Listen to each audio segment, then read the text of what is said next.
Mark, when do you report to training camp for the Steelers? Man, it's Wednesday already. We're here. Wednesday, the team reports, I believe, by 3 or 4 o'clock. Then we go through the run test, which has been getting weaker and weaker every year. Mm-hmm. But I still can't do it. But I can't either. Then we'll go practice on Thursday, Friday, Saturday, Sunday.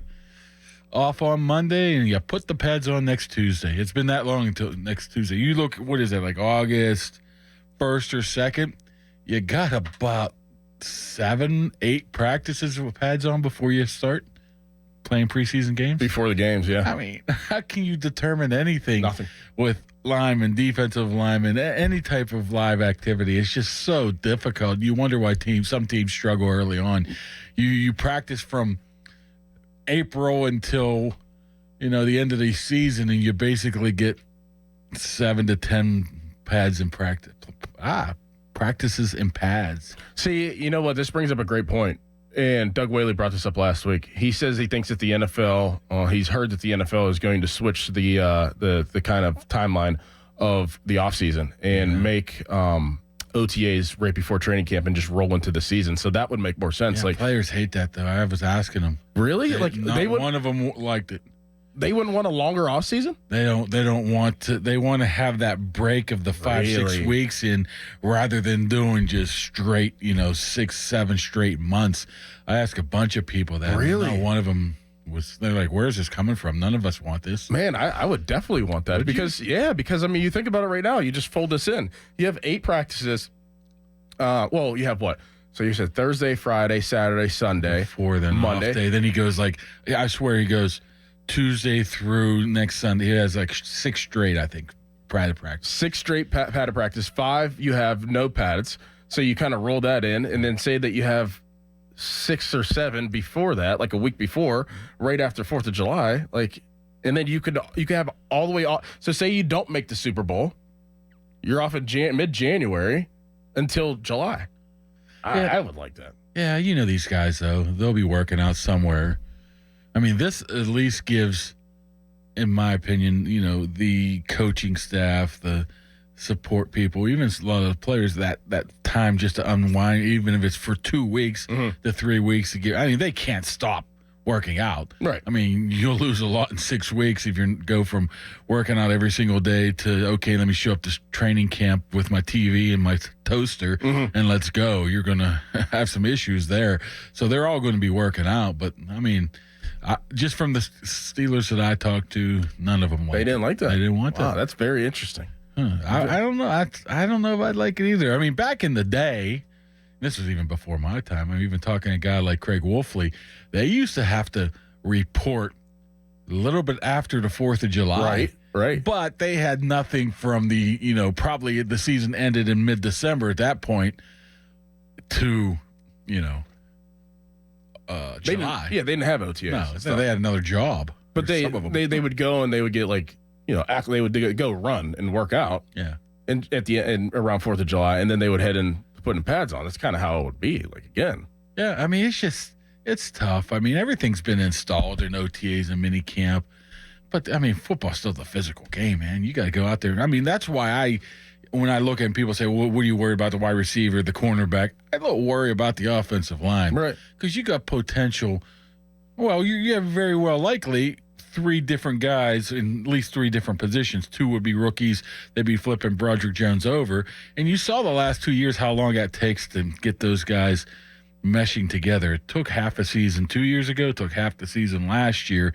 I mean, what would be any different this year? I mean, I know that's a league-wide issue, but not when you're switching over this much. So that's the biggest issue to me is how quickly can this offensive line, or you can determine who should be there. I mean, is Fatanu and Dan Moore legit? You're like, oh, that's crazy. Fatanu should be there. But if he has 3 or 4 ho-hem practices leading up there, all of a sudden time's running out. Well, also he's going against not just ones either. He'll go against 2s, he'll go against 3s. You don't get the appropriate competition that he could possibly be going against. And sometimes he'll be working with the 1s and Dan will work with the 2s. But the consistency, like you're saying, is just so up and down. How are you going to figure that out? real quick, Fan Text Line brought to you by Edgar Snyder and Associates, a personal injury law firm where they always say there's never a fee unless we get money for you.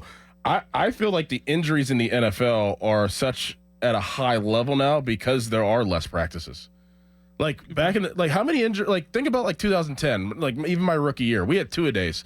I don't remember there being so many significant injuries because we were practicing more. Our bodies needed that. Now, it's easy for me to say that now because I don't have to go to camp anymore. I get that. But I feel like the less practices and the less preseason games, the more injuries because you need to be in that prime football shape. And it does take almost a month to get you in that shape. Yeah, and then they rely a lot on the technology they have now. I mean, even with this new staff they brought in, the training staff and the different things, they got so many things to determine whether or not, you're healthy or not. I'm sure Mike Tomlin said they moved practices from 2:00 to 10:30 because of some kind of lunch and dinner and giving a guy whatever. It probably has something to do with the rest and recovery and what the new training staff thinks right now. But I mean, the stuff that they wear and the stuff that they can determine whether or not you're susceptible for hamstring injuries should supersede that. So, I mean, it's different this year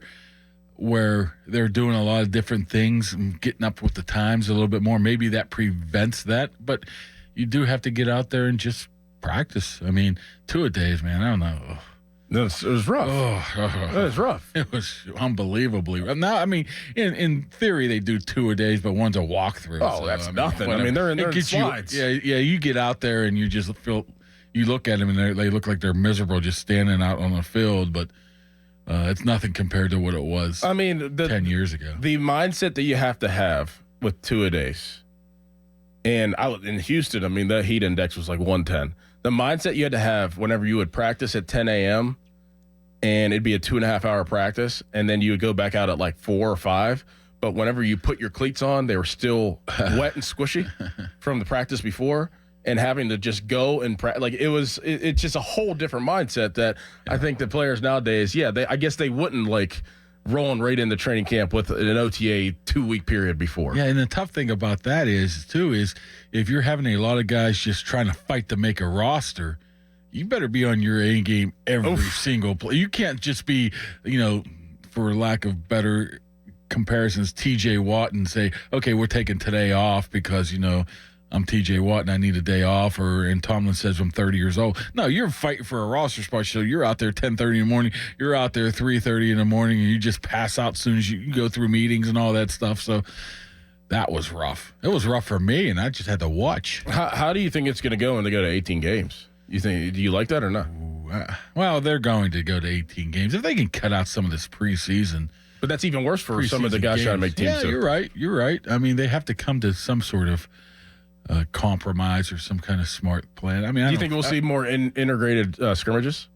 I hope not, because I don't think you get much out of that. The two I've been a part of were just worthless. Uh-huh. I mean, fights, and it's ended early and just chaos. I mean, maybe it'll be different this year because it's at Acrisure and it's maybe a little bit better to that fact, but I don't think so. I mean, I don't know how they would do that. I know the Joe Burrow theory is just garbage. Hey, let's take 2 weeks off in a row and let's have the Pro Bowl during. No. I mean, what are you talking about? Get out of here. But I think you do. I mean, maybe just take a week off or something. Everybody gets off type of situation, but the league's never going to do that. You're not going to have an October 12th week 12 and just say, okay, we're done playing this week. Yeah, no way. They need to generate revenue. Yes. Like every team being off. Yes. Yeah, no, that's not going to happen. It's never going to happen. So never. They have to find a way. I mean, it's going to go to 18 games. What I would like to see is, and I'm sure, a lot of people would like to see this is more money, more guaranteed money to the lower end roster guys. I mean, there's not much security with player number 70 on the roster. You get a couple grand and you might get a signing bonus, and if they don't like you, you're gone and now you're broke. Right. You're done. I mean, I would like to see maybe that money go towards them rather than, the quarterback's now getting paid $60 million a year. Yeah, that's a good call.